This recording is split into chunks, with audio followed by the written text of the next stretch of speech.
Okay, here we go with chapter 23, talking about print and OOH, out of home. Now, seems like it might be a waste of time to talk about newspapers, but there's still some relevance here. We'll get to that, despite what Warren Buffett says, that newspapers are toast. Now, there's some compelling arguments here. Let's take a look at them. The internet has largely made newspapers irrelevant. It's completely disrupted the advertising and media ecosystem, and few media responded more slowly to this disruption than did the newspaper industry. I mean, you've got so many things online that can do what a newspaper can do well. Displaying articles, providing the means to be able to get that information out and not have to print a lot of paper in order to do that. Want ads, things like Craigslist, have really helped to fill the void there, and nowadays even the marketplaces on various social media platforms. The classifieds have been replaced by Monster and Career Builder and Indeed and many of those types of services. So there's that. The internet was also disruptive because it allowed production and distribution costs of digital content to virtually disappear. It makes providing the content virtually free. It doesn't cost near as much to put something on a website as it does to print several copies of a thing. 2011, the Harvard Business Review stated that we have found no examples of companies in the non-digital realm that have prevailed against rivals with free offerings, because we all like free.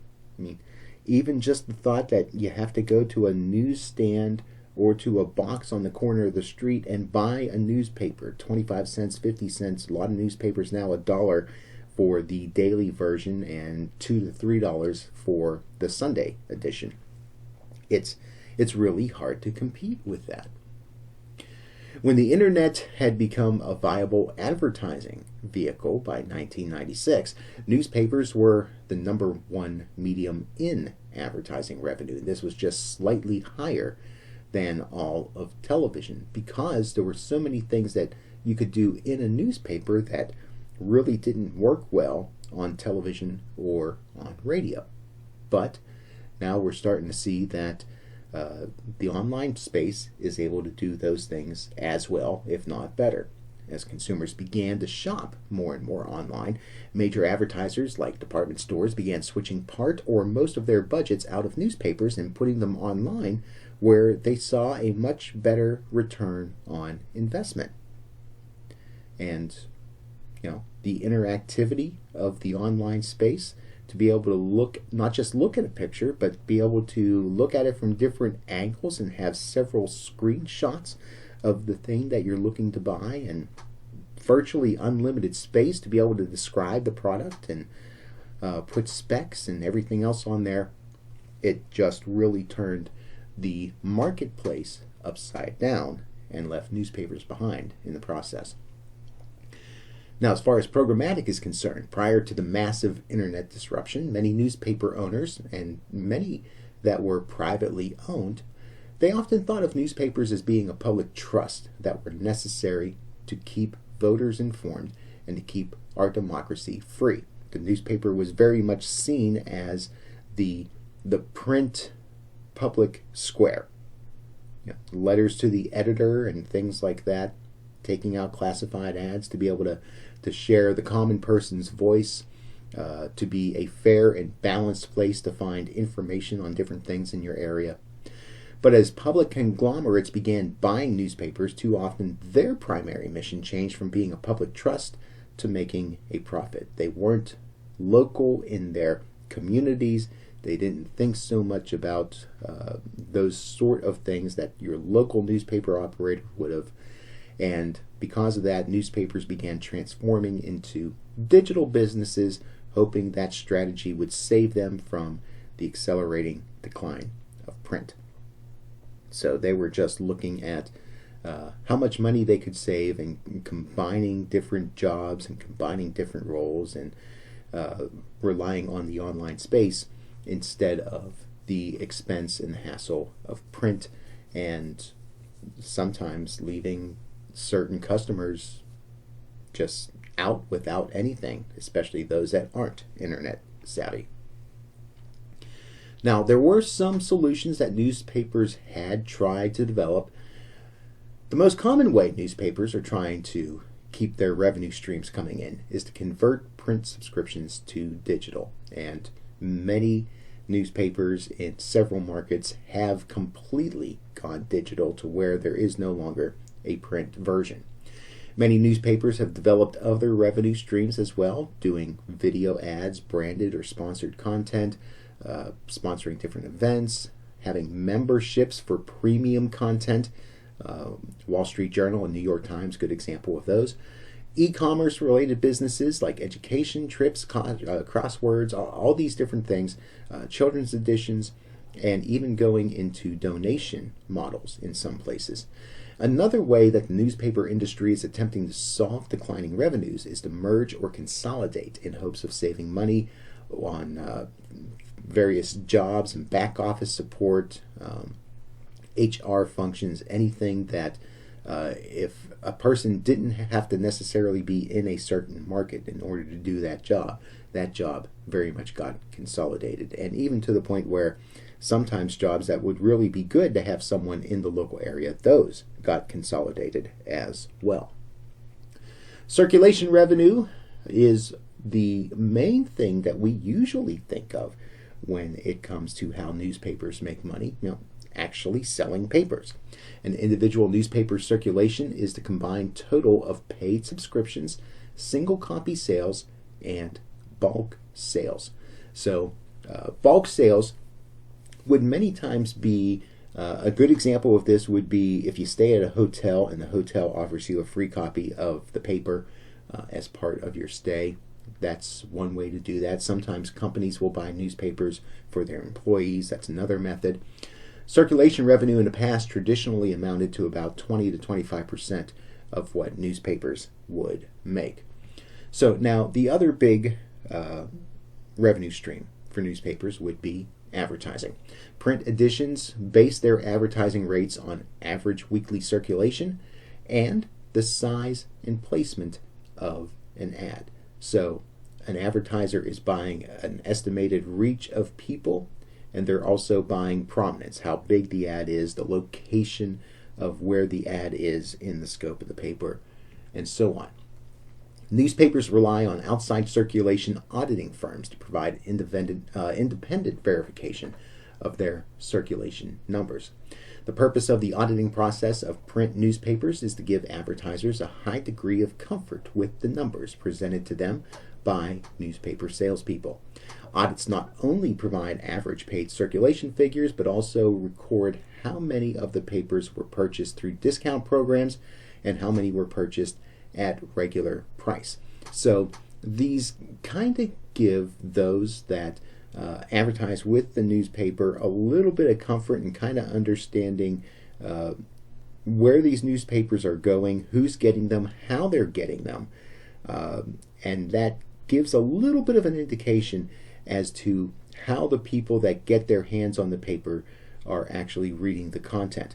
In the case of bulk sales, for example, maybe a hotel buys 100 copies of the newspaper, but maybe only 50 actually pick up that free paper on their way out, and then maybe only half of those people actually read the paper and read the contents inside. So the audit services try to put more realistic numbers than just the pure unadulterated data of how many papers are printed, how many papers are purchased, on and on. Newspaper salespeople need to know and understand their newspaper circulation patterns in order to advise advertisers on how to best utilize their newspaper. Salespeople should also know their competition's coverage in key zip codes and be able to talk about duplication of reach and readership. So, for example, you've got the Raleigh News and Observer, the main newspaper in Raleigh. And the newspaper gets distributed not just throughout Raleigh, but throughout surrounding counties as well. So it's good to know how many people are in Raleigh proper, how many people are reading from throughout Wake County, how many people are reading from adjoining counties, and to think about, maybe people are reading both the Raleigh newspaper and then their local community newspaper, or reading some other source, and trying to determine what the advertising strategy may be in light of that.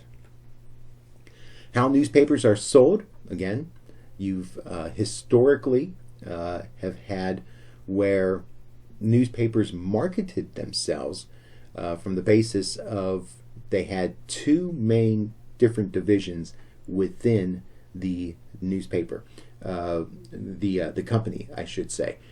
You had those that worked on the editorial aspect, which would be actually producing the content in the newspaper, and then you had the business functions. The editor makes decisions about the content, the publisher makes decisions about business and advertising. But as we see consolidation of jobs happening and the contraction of different newspapers with other services in other towns, reducing the number of staff, you're seeing people doing multiple jobs, and many times the two different sides of the business are now being handled by the same people. Generally, newspapers that have both print and digital editions are going to have two sales staffs. There's going to be a print staff and there's going to be a digital staff, but we're even seeing that being contracted and constricted as time goes along. Advertising in newspapers typically going to be divided into four categories. You've got your classified advertising, the classified section being the small print ads that businesses and individuals can buy, either putting help wanted ads or things for sale, public notices, that sort of thing. These ads are going to be categorized under various indexed headings. So, if you're looking for a used car for sale, you go to the classifieds and you look for the used car section and you start reading those ads. Now, these ads are usually sold on a per line basis and they appear in the classified section. So, makes sense there. So, you're paying either for the number of lines, sometimes it'll be the number of words that you use that determines the cost of the ad. So, many times classified advertising is written in such a way that it's not necessarily grammatically correct, but you get the basic gist of what the ad is trying to tell you. Classified display ads. The copy usually occupies more space than a typical classified ad. It's surrounded by a bold border, maybe a graphic of some kind or a headline or something to make it stand out a little bit more compared to the normal classified ads. It's easy for readers to comparison shop for services because they're under those same headings as everything else in the classified section. The shopping environment works for advertisers as well because consumers are going to know where to look for the ads of interest to them. Keep in mind, classified ads are done in such a way that people that are reading the classifieds are actually looking for something of interest. So it's one of those things where people actually want to be sold to because they're looking for a particular thing. So they actually intentionally read the classified ads. That's a huge advantage. Display advertising, sometimes called run of paper or run of press. This is the term that's used to describe the bold advertisements found in sections of the newspaper other than the classified section. So typical ads that you would see throughout the news section or the sports section or the home and garden section or wherever else within the paper. Advertisers like display ads because they can squeeze a lot of product and price information into each ad. Many times the rules concerning white space don't necessarily apply when it comes to newspaper advertising because people can sit there and look at an ad if it's a company or a product that they're interested in, and then be able to read all the different information that's in there. You've got local display advertising. Usually that's referred to as retail. And then you've got national display advertising, and that's referred to as general in the newspaper world. Then finally, you have pre-printed inserts. These are advertising circulars that are not printed as part of the newspaper itself, but it is distributed through the newspaper. Colloquially, many times these are called the Sunday inserts, that you get, the various sales flyers for grocery stores, department stores, all sorts of other things. The coupons would be considered pre-printed inserts as well. Many advertisers, particularly national chain stores, use them because they can get economies of scale. They can print millions of copies of these ads and ship them in bulk to newspapers and have the newspapers distribute it for them. The future of newspaper jobs, editorial jobs, will continue to decline as newspapers cut staff to reduce costs, switch to digital editions, or go out of business altogether. Sales jobs will switch from selling print editions to selling digital. And as more and more new digital news sites appear in markets not served or that are underserved by a local newspaper, the job of editor and publisher going to continue to merge. Will newspapers survive? Period. Question mark. Well, that remains to be seen in a certain way. There is still some value to having a print publication in front of you for various different types of audiences, for various types of reasons. But as smartphones and tablets are becoming more and more ubiquitous, more and more people have them, as internet continues to grow in terms of availability, we could see that newspapers continue to lose readership and lose interest from folks. Magazines. By the 1930s, magazines were bringing in more and more advertising, and this surging revenue made it possible to sell magazines to readers at costs below what it costs to actually make the magazine. In this way, publishers could lower cover prices and increase circulation, which in turn made the advertisers happy because they were able to reach out to more people. Innovations in production and distribution have allowed advertisers to insert 2 or 3 different versions of an ad in select editions, various regional editions, for example, of a magazine, maybe providing a different magazine setup on the East Coast as you do the West Coast, for example. Sports magazines have been known to do this in particular, where a certain region of the country favors one particular team over another. Magazines have increased total readership of print plus digital editions fairly consistently. So while many people may not subscribe to paper magazines per se, you're seeing them go to the digital versions.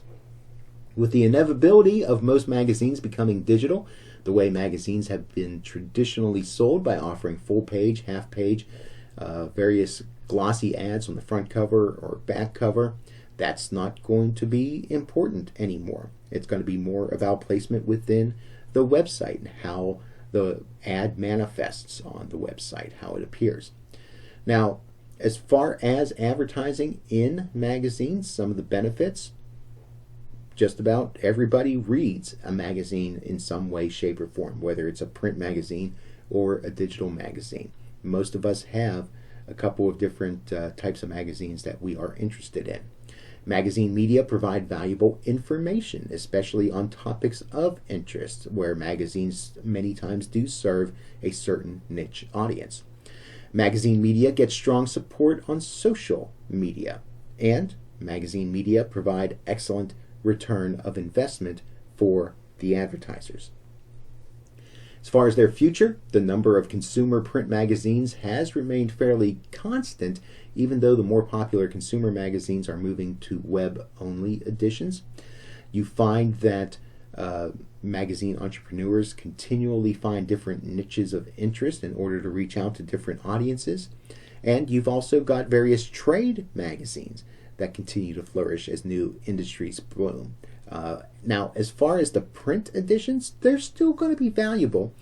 If for no other reason that we still go to places where we have to sit in a waiting room and we need something to do. Maybe we don't always have the phone available for us to scroll through different things. So, you pick up a magazine when you're in the waiting room or at the laundromat or whatever you're doing in order to help you pass the time. OOH, out of home. This was formerly referred to as outdoor advertising or billboard advertising. But we've kind of expanded what it means to think of advertising when we're out and about to include all sorts of different types of displays, digital displays when you're driving out on the roadway, displays that you might see in airports and malls and supermarkets and that sort of thing. So that's now all kind of considered one thing, out of home, OOH. The current state of OOH, it's exploded. It's growing faster than any other medium except for digital and mobile. Mobile phones and digital footprints create a much more precise picture of where we are and what we're spending. In turn, ad buyers can better understand the impact of outdoor advertising. And OOH advertising has an energetic, graphically enticing quality that appeals to most younger consumers, and in contrast to other media, can't be overlooked by skipping, fast forwarding, or paying more to avoid the ads. If you're walking downtown and there's a billboard or a digital display in front of you, it's there. You can't just skip it. You can't necessarily look the other way because you need to be able to watch where you're going. So you're going to be exposed to it. As far as their future, it is the third fastest growing advertising medium right now, behind digital, behind mobile. So the prospects for work in selling OOH look pretty good. Selling advertising out of home might well provide an excellent opportunity for those starting out in media sales, especially for those that have a graphic design mindset in displaying ads in the visual sort of realm.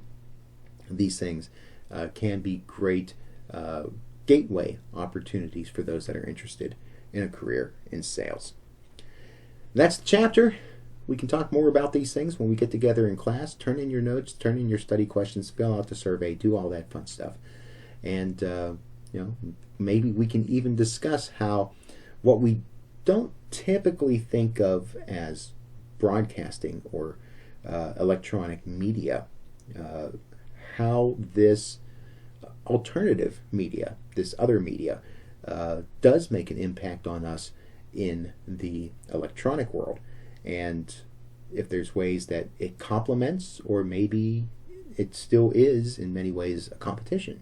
Let's talk about that and more when we get together.